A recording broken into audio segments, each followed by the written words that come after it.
Guys, magbasa-basa tayo ng buhok. Pati mukha. Kasi sobrang init.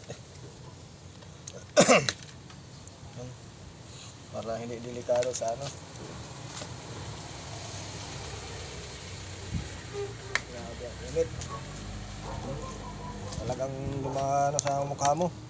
Parang dumadampi pag humahangin. Yan. Yun na yata yung sinasabi sa cellphone, yung advisory na mag-ingat daw yung mga nasa labas, mga nasa construction, kung mayroon na darating na ang heat wave. Ngayon din natin alam kung ano yung ang heat wave na yan, ano ba yun. Kaya pagkakaalam ko, mabaho yun yung sabi ng ang heat wave. Ano nga ba ang heat wave?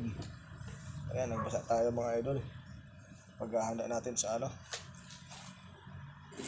Tapos magsuot na rin tayo ng Ray-Ban para hindi tayo maano ng ano, init sa mata. Sira yung ano natin. Ayan. Kasi nababahala ko sa ano, advisory. Ang mga construction boy dyan, mag-ingat po tayo. Kung pwede, punta mga tayo sa lilim kahit saglit lang, mailang segundo lang.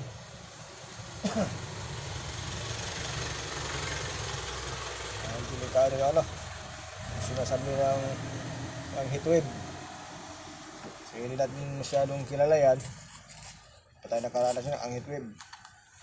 Yan, so ingat lang po tayo. Mga kapwa ko, mga trabahante, mga trabaho sa labas. O ingat na lang po tayo. Okay, bye bye.